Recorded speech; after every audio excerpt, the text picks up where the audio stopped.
Hay una fotografía tomada en Florencia en el otoño de 1953. En ella, Guccio Gucci está de pie ante la ventana de su tienda insignia en Vía Tornabuoni, con su mano derecha apoyada sobre una vitrina de cristal que contiene un solo bolso de cuero, color canela, de doble asa, con montura de bambú, cosido con una precisión que parece casi devocional en su exactitud. La luz cae en ángulo a través del alto ventanal florentino y alcanza los herrajes de latón del bolso de una manera que los hace parecer brillar desde dentro. Guccio está sereno. Su expresión no comunica ni orgullo ni alivio, sino algo más cercano a la satisfacción silenciosa de un hombre que ha llegado a un lugar al que siempre supo que llegaría. El imperio está en su apogeo. La familia está, según toda apariencia externa, unificada. El nombre sobre la puerta es uno de los más respetados en el comercio europeo, y pronto se convertirá en uno de los más reconocidos en la tierra.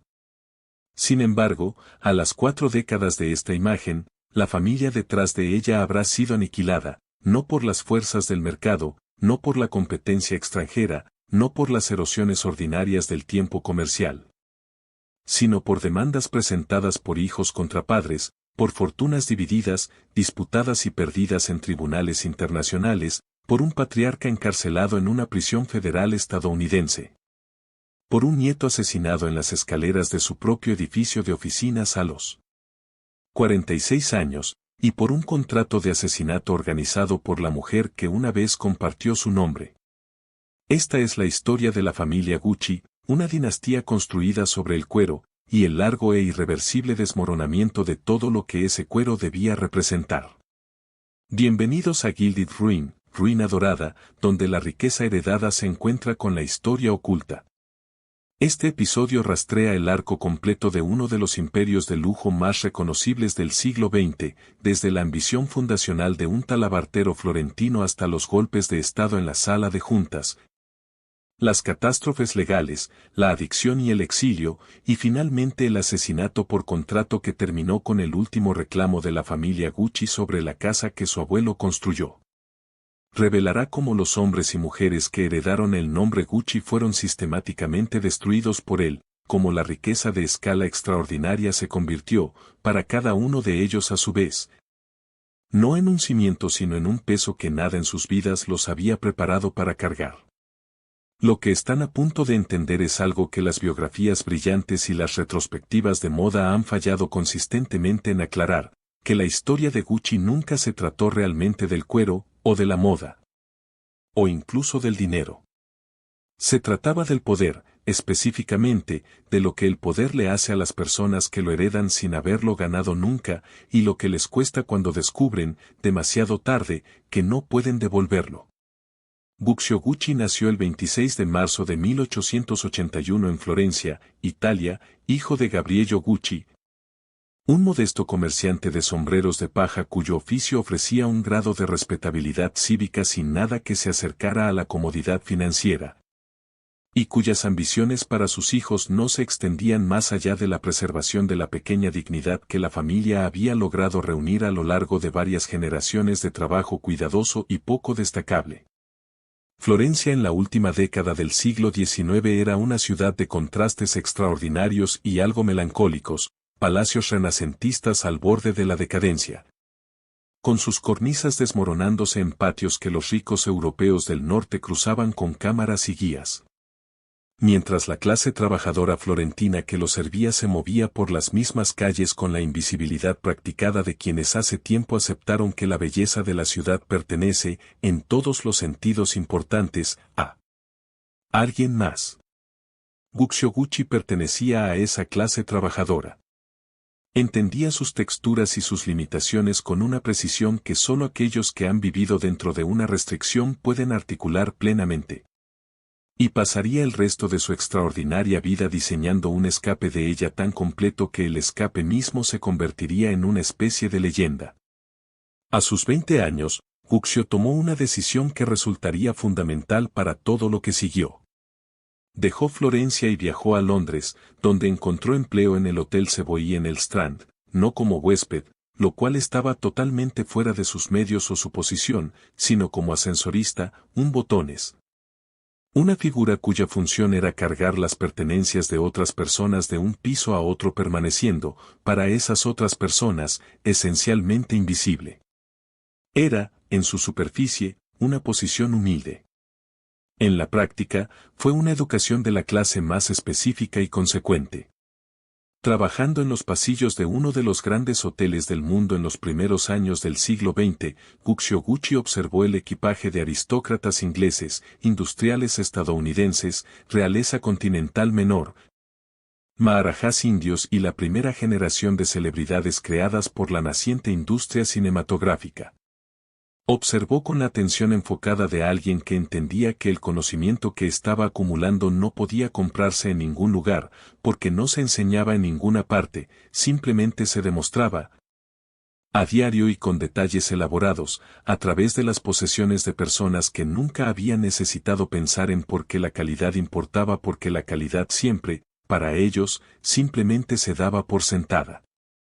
Catalogó, en algún libro de contabilidad interior que nadie más podía leer, los materiales, las costuras, los herrajes y los patrones de envejecimiento que distinguían el equipaje de aquellos que siempre habían tenido dinero de aquellos que lo habían adquirido recientemente.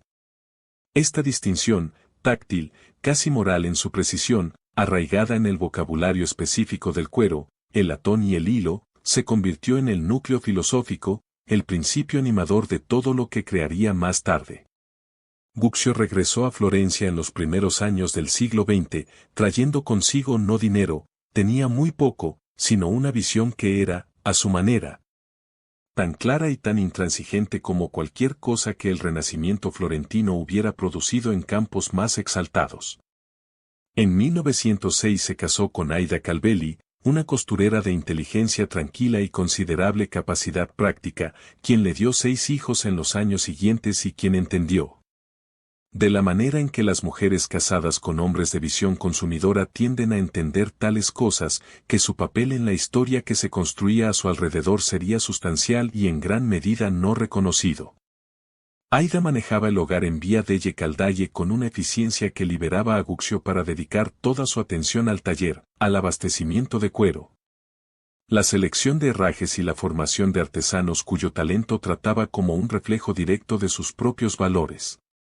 El hogar que ella mantenía estaba impregnado por el olor al cuero y al aceite de linaza, un aroma que se adhería a cada cortina, a cada superficie, a cada niño que creció en esas habitaciones, de forma tan insistente y permanente como un nombre grabado en cuero húmedo.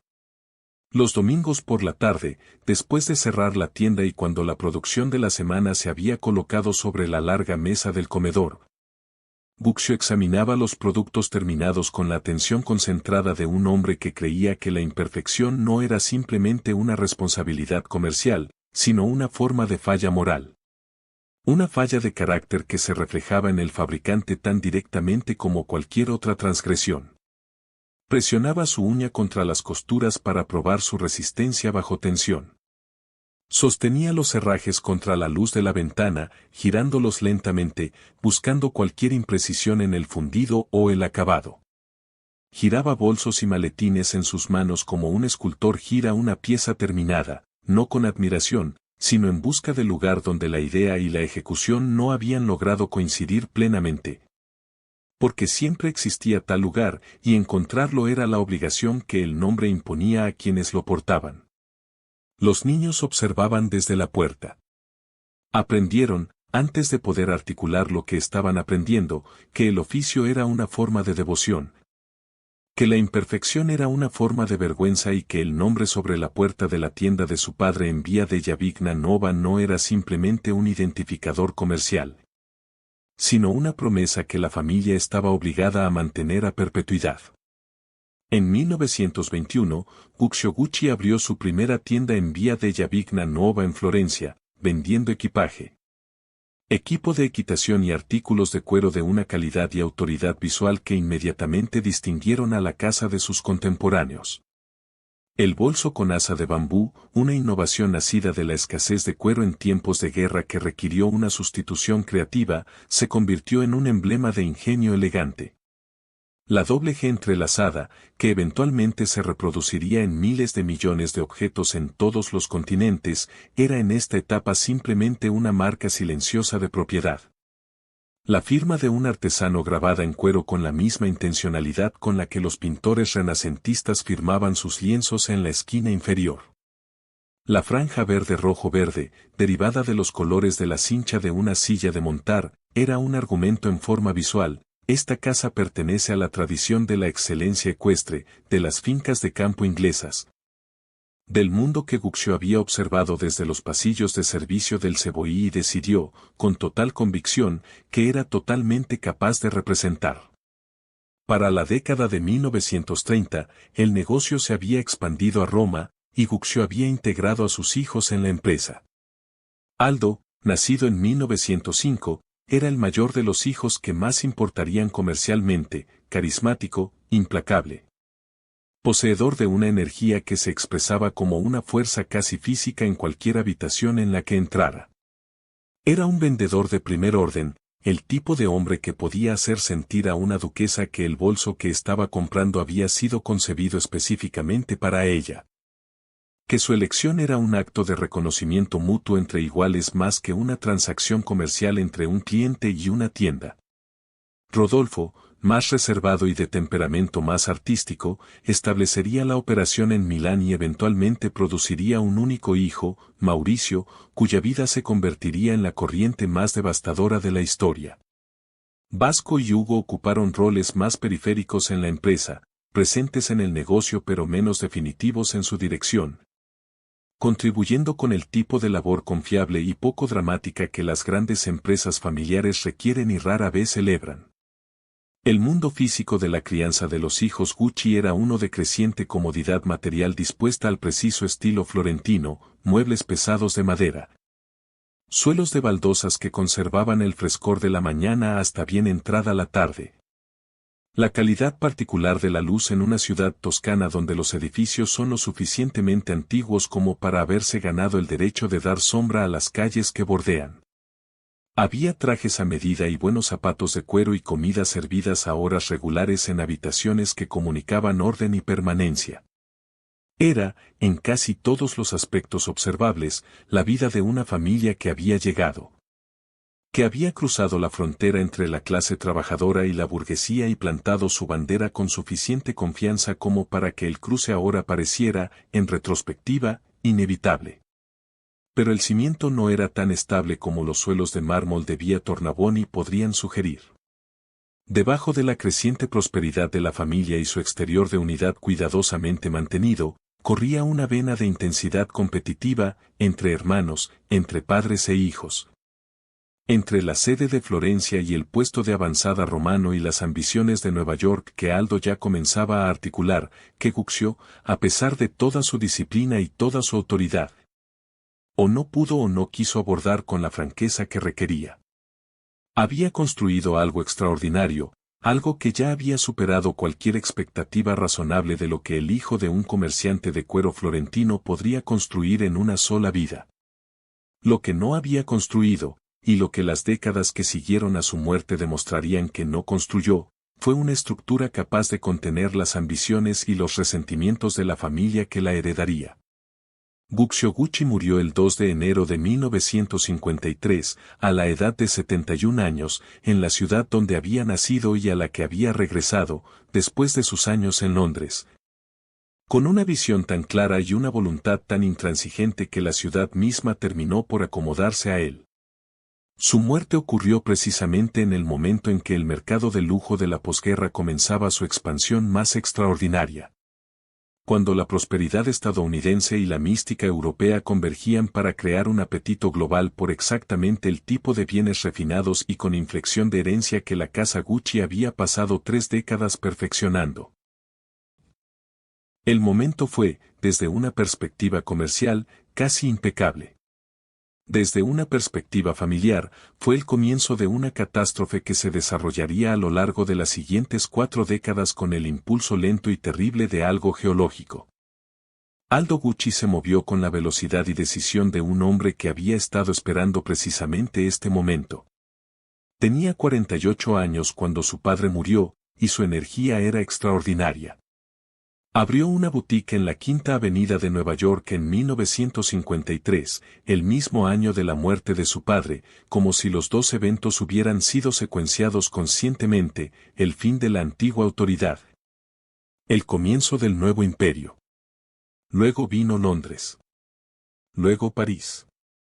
Luego Beverly Hills, donde el mocasín Gucci con su herraje metálico distintivo y el pañuelo de seda Gucci con su estampado ecuestre se convirtieron en los uniformes seculares de un tipo particular de aspiración estadounidense de mediados de siglo. El tipo que quería la pátina de la cultura europea sin la inconveniencia de ser realmente europeo. La prensa lo llamó el milagro Gucci, esta transformación del taller de un artesano florentino en un fenómeno de lujo global abrazado por las mujeres más fotografiadas de la época. Grace Kelly llevaba Gucci por las calles de Mónaco. Audrey Hepburn fue fotografiada con equipaje Gucci en aeropuertos de 3 continentes. Jacqueline Kennedy usó el bolso con asa de bambú con tal consistencia que la casa nombró silenciosamente una variación de este en su honor. Peter Sellers usaba mocasines Gucci. Sophia Loren vestía seda Gucci. La marca había logrado algo que ninguna cantidad de publicidad podría haber fabricado, se había convertido en un marcador genuino de una cierta calidad de vida. Reconocido en todas las culturas e idiomas como una abreviatura del tipo de refinamiento que no se podía fingir. Aldo estaba en el centro de todo ello, fotografiado en inauguraciones de tiendas en Nueva York, Londres y Tokio, asistiendo a galas en Roma y cenas de caridad en Beverly Hills. Cruzando el Atlántico en transatlánticos con su cabello plateado impecable y su porte proyectando la confianza serena de un hombre que nunca, ni por un solo momento, dudó de que todo esto no solo era alcanzable sino inevitable. Tenía 3 hijos propios, Roberto, Giorgio y Paolo, y los integró al negocio a la manera de un hombre que entendía que un imperio familiar requería labor familiar. Y que tal vez no había considerado plenamente que la labor familiar viene con complicaciones familiares de un tipo particular e irresoluble.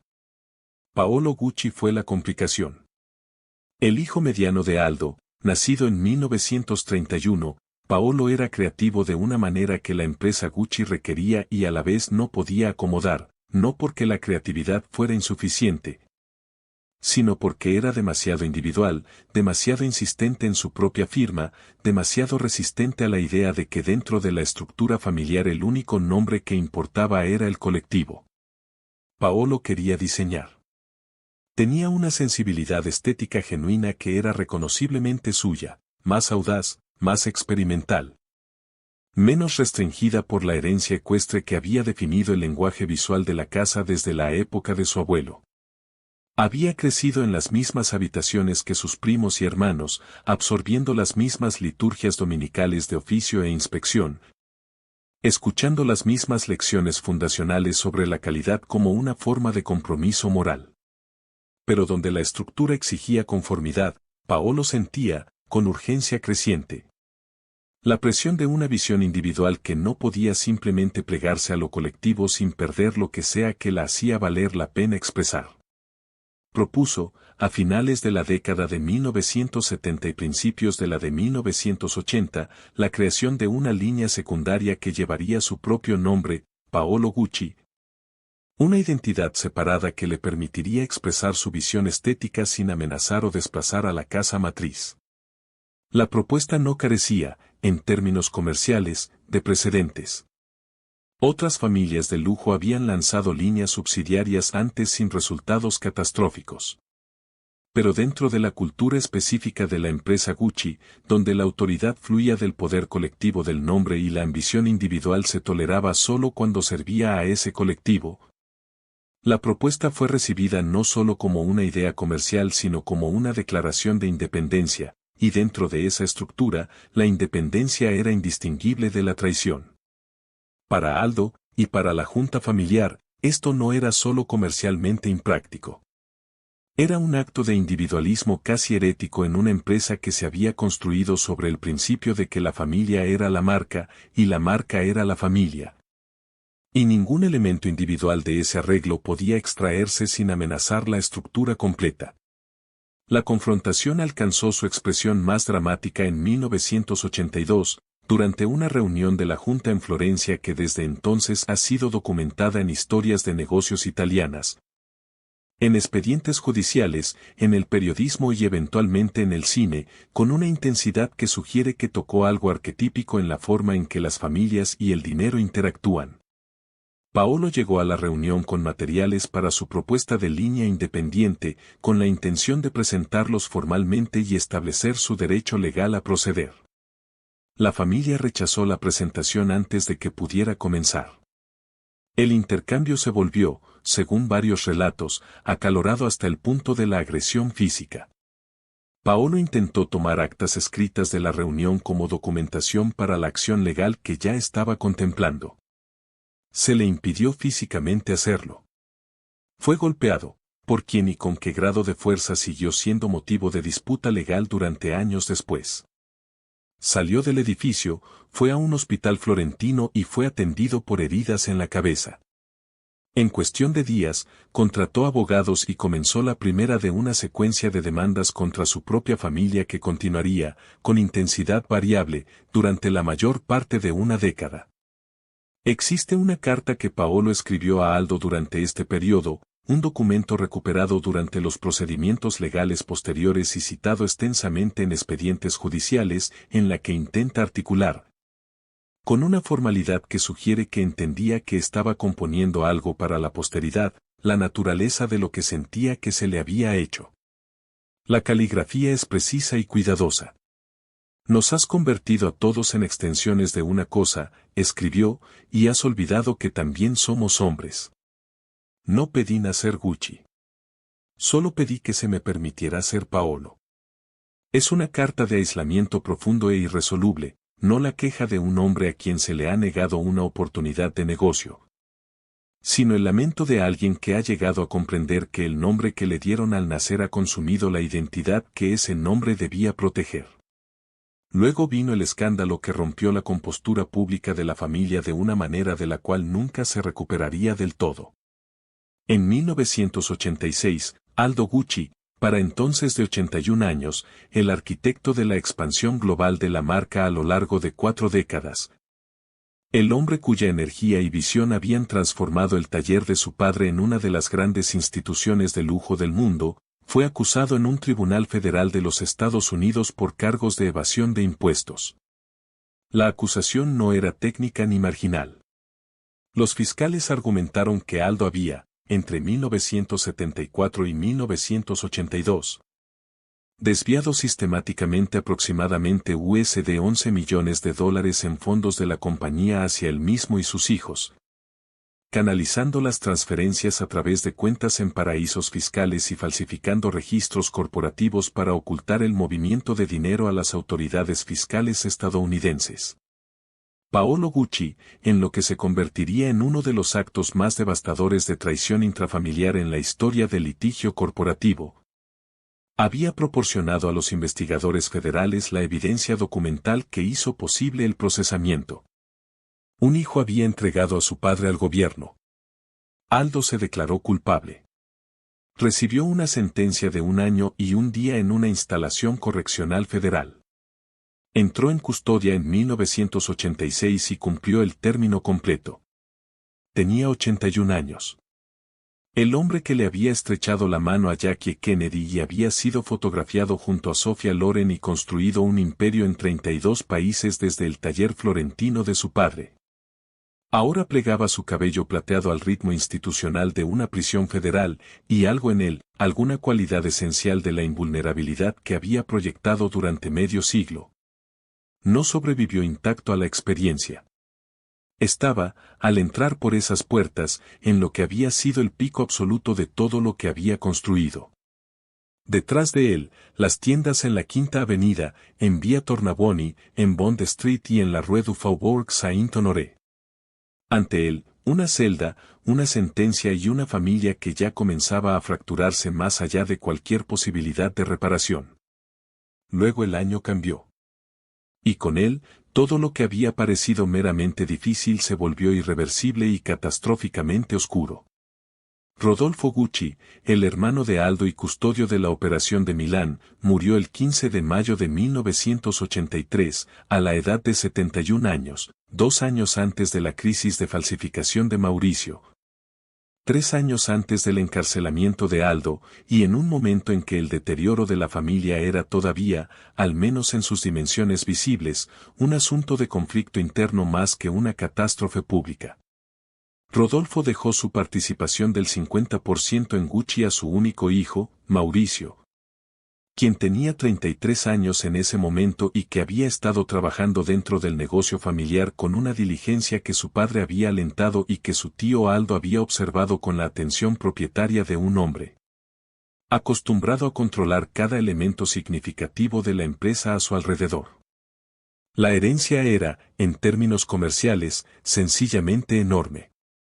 En cualquier otro sentido, fue el comienzo de la destrucción de Mauricio. La crisis llegó casi de inmediato. Las autoridades fiscales italianas alegaron que la transferencia de las acciones de Rodolfo a Mauricio había sido acompañada por un sello notarial fraudulento. Un sello supuestamente fechado en 1969, que los investigadores creían que se había aplicado retrospectivamente para reducir la responsabilidad del impuesto de sucesiones en la transacción. La acusación tenía peso penal bajo la ley italiana. Mauricio, enfrentando un posible procesamiento en el país que llevaba el nombre de su familia en cada escaparate, huyó a Suiza en 1983. Estableció su residencia en Lugano, en un apartamento alquilado de considerable comodidad pero sin historia personal, y vivió allí durante la mayor parte de 2 años en un estado de suspensión impuesta. Separado de sus hijas Alessandra y Allegra, quienes permanecieron en Milán con su madre Patricia en el apartamento familiar de Vía Palestro. Incapaz de regresar a Italia sin someterse a un proceso legal cuyo resultado era incierto y cuyo costo personal, cualquiera que fuera el veredicto, ya sé, estaba pagando por completo. El apartamento en Vía Palestro era, según cualquier medida objetiva, una residencia de un lujo material asombroso. Las habitaciones eran enormes, con techos de una altura que amplificaba cada sonido y enfatizaba cada silencio. Los muebles habían sido seleccionados por su importancia histórica y su autoridad visual, piezas que comunicaban, a cualquier visitante que entendiera tales cosas, la profundidad y la antigüedad de la riqueza que las había reunido. El personal de cocina era profesional y discreto. Las habitaciones de las niñas estaban equipadas con el tipo de extravagancia reflexiva que los padres milaneses ricos de la década de 1980 consideraban una forma de amor. Patricia Reggiani Gucci se movía por estas habitaciones con la precisión controlada de una mujer que manejaba, a un costo psíquico considerable, los requisitos simultáneos de mantener las apariencias, supervisar la educación y el bienestar emocional de sus hijas y absorber la humillación específica y desgastante de ser la esposa de un hombre que no estaba presente. Un hombre que se había ido no por una catástrofe sino por una estrategia legal, y que llamaba cuando podía, y que enviaba dinero. Y que estaba, de toda forma medible, en otro lugar.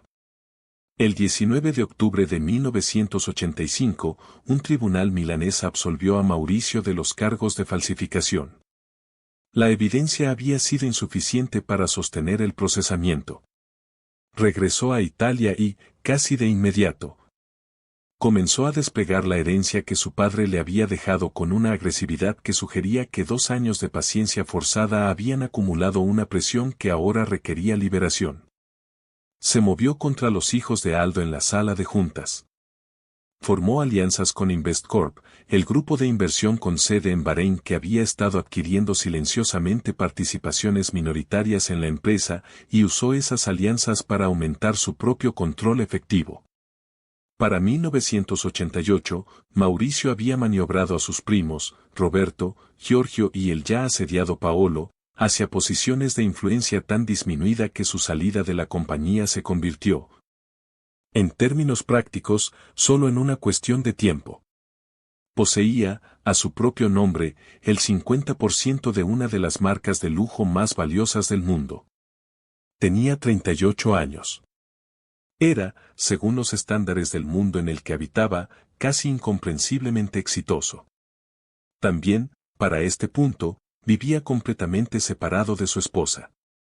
Su separación de Patricia había comenzado, en términos prácticos, en 1985, cuando había establecido silenciosamente una relación con una mujer más joven llamada Paola Franchi.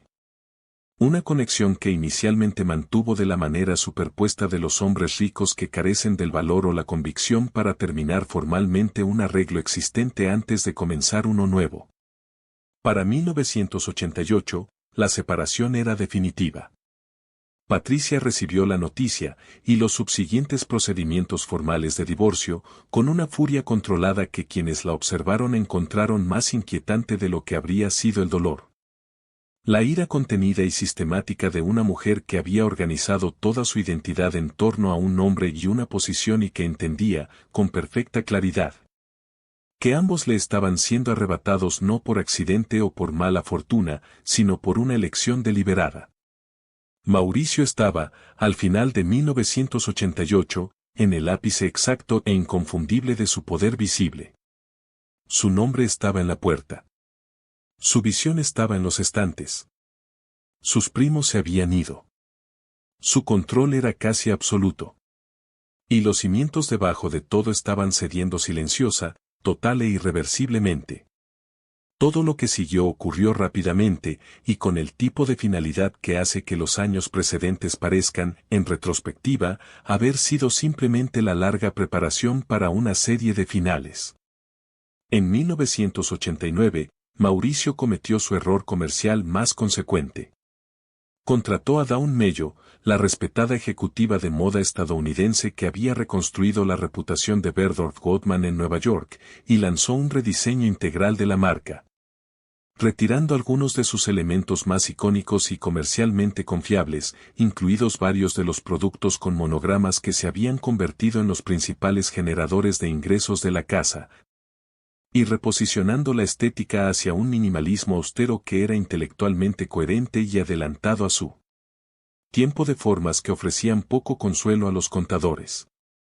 El rediseño requirió una inversión de capital que los ingresos actuales de la compañía no podían sostener. Las ventas cayeron drásticamente. Tiendas que habían operado durante décadas como centros de ganancias confiables comenzaron a reportar pérdidas que se acumulaban trimestre tras trimestre con la inevitabilidad silenciosa y persistente del agua subiendo en una habitación sin salida. La prensa, que había celebrado el milagro Gucci durante 3 décadas y había tratado la expansión de Aldo como una historia sobre el triunfo del genio italiano sobre las limitaciones de sus orígenes, comenzó a publicar evaluaciones de la gestión de Mauricio que eran medidas en su lenguaje y devastadoras en sus implicaciones. Cuestionando si el hombre que ahora ostentaba el nombre tenía algún entendimiento genuino de lo que el nombre siempre había significado, y si una familia que había construido una de las grandes instituciones de lujo del mundo era, finalmente e irrevocablemente, incapaz de sostener lo que había creado.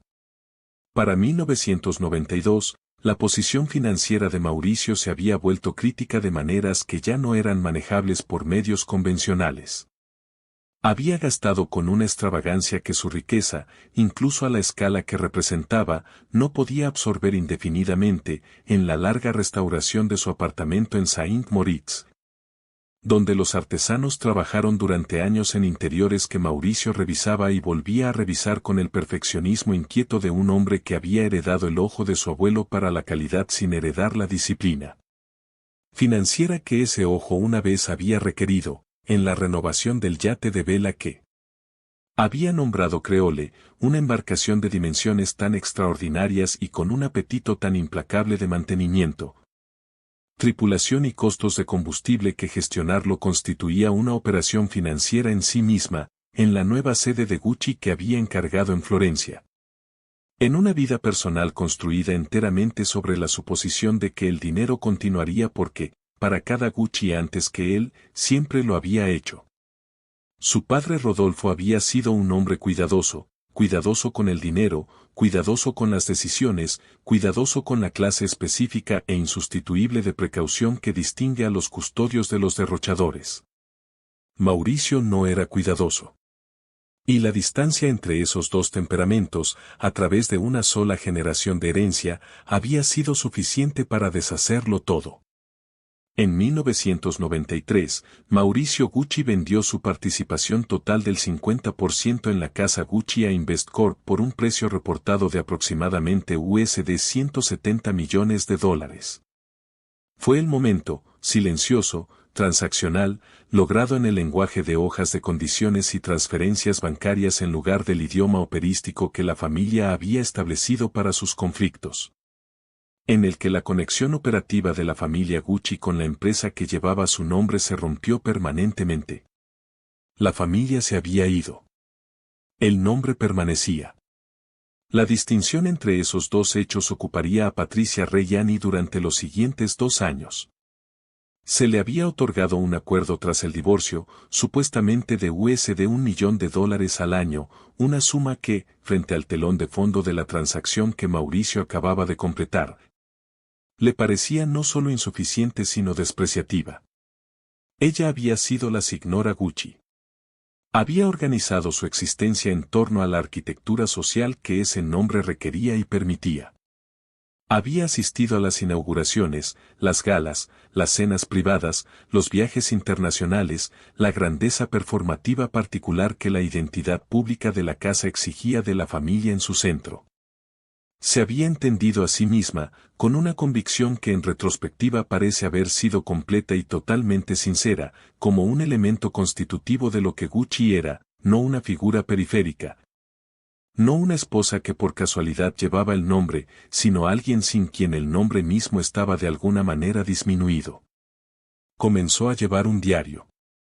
El diario, recuperado por magistrados investigadores años después y citado extensamente en el juicio posterior, es uno de los documentos más escalofriantes que produjo el caso, no porque sea violento en su lenguaje, que no lo es, sino porque es metódico, sistemático y está escrito con la voz de una mujer que ha organizado su agravio con la misma atención cuidadosa al detalle que su antiguo suegro había aplicado una vez a las costuras de un bolso de cuero. Registraba afrentas y conspiraciones percibidas con la precisión de alguien que construye un caso. Anotaba fechas, montos y desaires con una minuciosidad burocrática que sugería que no estaba simplemente procesando el dolor, sino construyendo un argumento. Escribió sobre la vida de Mauricio con Paola Franchi en Milán, sobre el apartamento que él había amueblado para otra mujer, sobre las ocasiones sociales a las que asistía con alguien que no era ella. Con una intensidad que sugería que era incapaz de dejar de leer la historia de su propio reemplazo, incluso mientras leerla la estaba destruyendo. Consultó a Giuseppina Auriemma, una adivina y autodenominada clarividente que operaba desde locales en Nápoles y que se había convertido, a lo largo de los años de aislamiento de Patricia y su matrimonio deteriorado, en algo que ningún título formal podría describir adecuadamente, una confidente, una asesora espiritual, una coarquitecta, en última instancia, de algo a lo que ninguna de las dos parece haber llegado instantáneamente, sino hacia lo que se movieron, en pasos pequeños individualmente negables, durante un periodo de meses que se extendió a años. Pero, ¿cómo reconstruyes una identidad, cómo reconstruyes un ser, cuando el nombre en torno al cual se organizó esa identidad ha sido vendido a un fondo de inversión de Bahrein ilegalmente separado del tuyo? ¿Y el hombre que te lo dio ha amueblado un apartamento en el distrito de Brera para la mujer que te reemplazó? El 27 de marzo de 1995, aproximadamente a las 8:30 de la mañana, Mauricio Gucci llegó a su edificio de oficinas en Corso Venecia en Milán. La mañana estaba fresca. Llevaba un abrigo de cachemira, gris marengo, bien cortado, el tipo de prenda que un hombre usa cuando su vida ha llegado recientemente, tras años de turbulencia, a algo parecido a la paz. Le había dicho a la gente en los meses anteriores que era feliz. Estaba haciendo planes. Había comenzado a hablar, con sus allegados, sobre el futuro con una energía orientada hacia adelante que no había demostrado en años. Subió las escaleras delanteras del edificio. Un hombre llamado Benedetto Ceraulo, que había estado esperando, emergió y disparó 4 tiros. Mauricio Gucci cayó en las escaleras de su propio edificio de oficinas, en una ciudad cuyas calles llevaban el nombre de la marca que él había vendido, y murió antes de que cualquier asistencia pudiera alcanzarlo. Tenía 46 años. La investigación que siguió consumió 3 años. En 1998, Patricia Reggiani Gucci fue condenada por un tribunal milanés por haber ordenado y financiado el asesinato de su exmarido. Fue sentenciada a 29 años en una prisión italiana, reducidos más tarde en apelación a 26. Giuseppina Uriemma fue condenada como cómplice y recibió una sentencia de 25 años. Benedetto Ceraulo, el tirador, recibió cadena perpetua. El precio que Patricia supuestamente había pagado por el contrato fue de aproximadamente $370.000, una cifra que, medida frente a los miles de millones en los que el nombre Gucci para ese momento cotizaba en los mercados internacionales, poseía una pequeñez casi incomprensible. Como si incluso en el acto de destrucción la familia hubiera encontrado una manera de demostrar la desproporción entre lo que valía el nombre y lo que las personas que lo portaban habían sido capaces de sostener.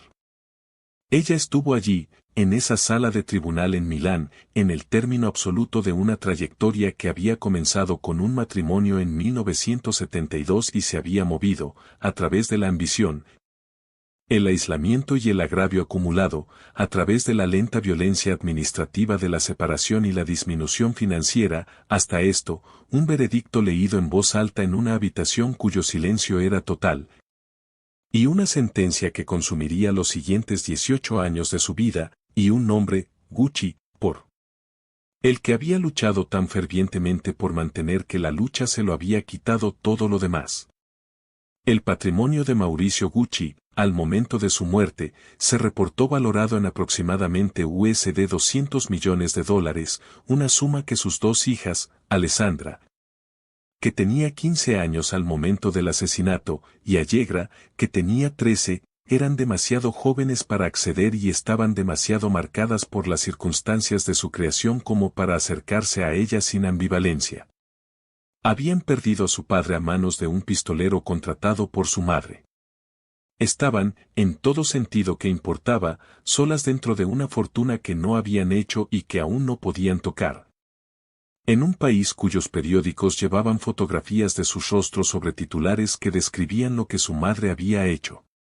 Investcorp completó la venta de Gucci Group a la compañía holding de la familia Pinault, la entidad que eventualmente se convertiría en Kering, en 1999.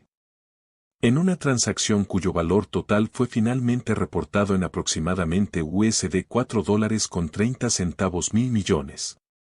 El número hizo que todo lo demás en la historia, cada demanda, cada sentencia de prisión, cada suma pagada a un asesino a sueldo, cada acuerdo organizado entre familiares distanciados, pareciera, en la fría aritmética del comercio, fuera de lugar.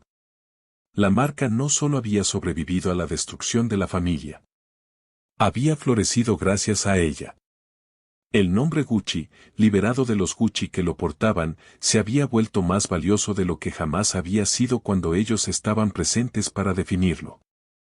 Aldo Gucci murió el 19 de enero de 1990, a la edad de 84 años, en Roma, 3 años antes de que Mauricio vendiera la última participación de la familia. 5 años antes de que Mauricio fuera asesinado, 8 años antes de que Patricia fuera condenada.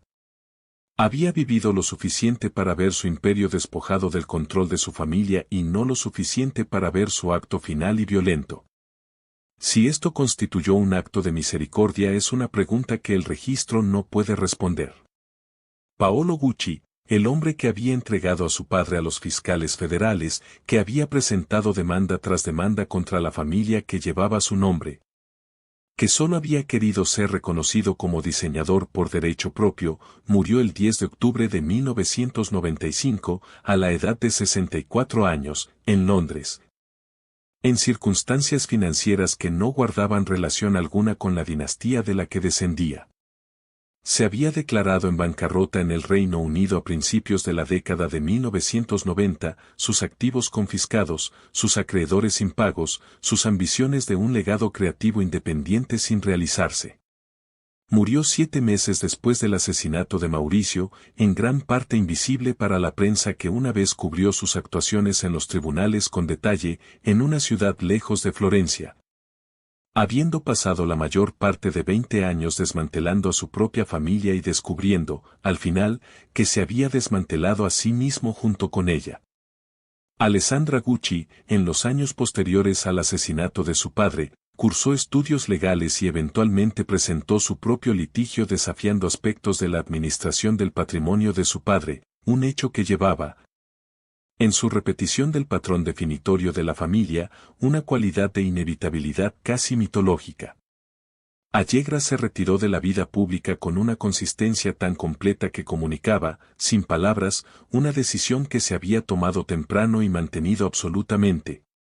Que el nombre Gucci era algo de lo que había que sobrevivir, no algo que celebrar, algo que debía llevarse tan silenciosamente como fuera posible y, si fuera posible, soltarse. Patricia Reggiani fue liberada de la prisión de Boyate en Milán en 2016, habiendo cumplido 18 años de su sentencia original de 29. Dio entrevistas. Fue fotografiada. Se negó a expresar remordimiento en términos que satisficieran a sus interlocutores, ofreciendo en su lugar una serie de formulaciones que lograban ser simultáneamente defensivas y de algún modo teatrales. Como si la actuación de una cierta clase de autosuficiencia imperiosa fuera la única identidad que le quedaba e intentara protegerla con la misma ferocidad que una vez aplicó a la protección del nombre mismo. Cuando los periodistas le preguntaron si se arrepentía de lo que había hecho, ella respondió, con una precisión que era o profundamente considerada o totalmente no considerada, y que de alguna manera resultaba ser lo mismo. Que se arrepentía de no haberlo hecho ella misma. Fue fotografiada en Milán llevando un bolso Gucci. Un detalle tan precisamente incorrecto, tan enteramente completo en su encapsulación de todo lo que la historia había sido, que varios de los periodistas que capturaron la imagen la reprodujeron sin comentarios. Entendiendo que ningún lenguaje adicional podría mejorar lo que la fotografía ya decía sobre la distancia entre un hombre y las personas que éste había consumido. Lo que el dinero no pudo reemplazar. Lo que la transacción de USD $4.30 mil millones y el patrimonio de USD $200 millones y el acuerdo anual de USD $1 millón y cada otra cifra en esta historia no pudo recuperar ni reconstruir, fue a la familia misma, el ensamblaje particular e irrepetible de personas a las que se les había dado algo extraordinario y que habían descubierto, uno por uno y luego todos a la vez, que no podían soportar el peso de ello juntos. La historia de Gucci se resiste a la moraleja simple de que la riqueza corrompe, porque esa formulación es demasiado fácil y demasiado general para explicar la calidad específica de lo que sucedió aquí. Otras familias ricas han sobrevivido a sus conflictos internos. Otras dinastías han absorbido escándalos, encarcelamientos y divorcios y han emergido disminuidas pero intactas. Lo que fue específico de los Gucci, lo que hizo que su destrucción fuera tan completa, tan generacional y tan finalmente irreversible, fue la naturaleza particular de la trampa que el genio de Guccio había construido. Quizás sin entender plenamente lo que estaba edificando o lo que requeriría de las personas que vinieran después de él. Había creado un nombre que era, desde el principio, más que una marca. Era una identidad, un conjunto de afirmaciones sobre la calidad, la herencia y una cualidad particular de pertenencia que se saturó tanto de significado y de dinero a lo largo de décadas de expansión comercial extraordinaria, que las personas que lo portaban no podían simplemente llevarlo como un nombre. Tenían que ser el nombre. Tenían que encarnar, en sus matrimonios y sus direcciones y sus armarios y sus afiliaciones sociales, toda la arquitectura aspiracional que la marca había pasado medio siglo construyendo para el beneficio de otras personas. Y cuando fallaron en encarnarlo, cuando presentaron demandas en tribunales florentinos, o cumplieron tiempo en prisiones federales estadounidenses, o contrataron hombres para disparar armas en escaleras de mármol en Milán, o se fueron a la quiebra en Londres debiendo dinero a acreedores que no podrían haber imaginado, cuando extendieron crédito por primera vez a un Gucci, que el nombre sobre la puerta no ofrecía ninguna garantía real. La marca no falló con ellos. La marca simplemente transfirió su identidad al siguiente custodio disponible, dejando atrás a la familia como un caparazón que la criatura de adentro había superado y abandonado sin ceremonia. Guxio mismo entendía la aspiración. Había sentido su gravedad específica en los pasillos de servicio del Ceboí, viendo el equipaje de otras personas moverse entre pisos en un ascensor que él operaba, catalogando los materiales y la artesanía de un mundo que aún no le había hecho espacio. Había entendido lo que significaba querer pertenecer a ese mundo. Y había convertido ese entendimiento en algo por lo que millones de personas en todo el mundo pagarían sumas extraordinarias para estar brevemente asociadas.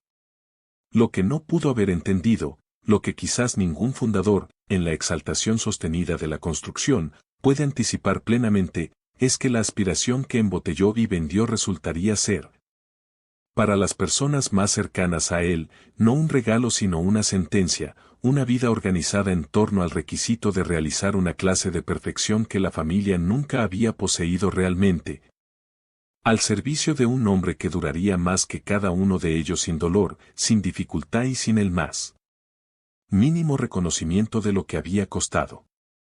Hay algo devastadoramente preciso en la imagen final que produce esta historia, un hombre con un abrigo de cachemira gris marengo, subiendo las escaleras de un edificio en una fresca mañana de Milán en marzo de 1995, cargando en su cuerpo todo el peso acumulado de 3 generaciones de ambición, conflicto, belleza y destrucción, a punto de ser arrebatado del mundo a los 46 años por una bala pagada con una fracción de la fortuna que el genio de su abuelo había creado, su nombre. Todavía sobre la puerta de tiendas en 5 continentes, la conexión operativa de su familia con esas tiendas ya permanentemente rota, y el edificio frente a él como el último lugar en la tierra que todavía llevaba, en cualquier sentido significativo, la marca de quién era él y para qué, al principio de todo, había servido todo esto. Si esta historia se ha quedado contigo, si te sientes atraído por las historias ocultas detrás de los nombres que bordean nuestras calles, llenan nuestros armarios y sobreviven a las familias que los crearon, considera suscribirte a Gilded Ruin. Contamos las historias del dinero viejo, la riqueza heredada y las dinastías que la historia olvidó proteger. Nuevos episodios cada semana. Suscríbete ahora y nunca te pierdas la historia detrás del nombre. Las historias más importantes rara vez son las que se nos cuentan primero, y los nombres en los que más confiamos rara vez son los que han sido honestos con nosotros.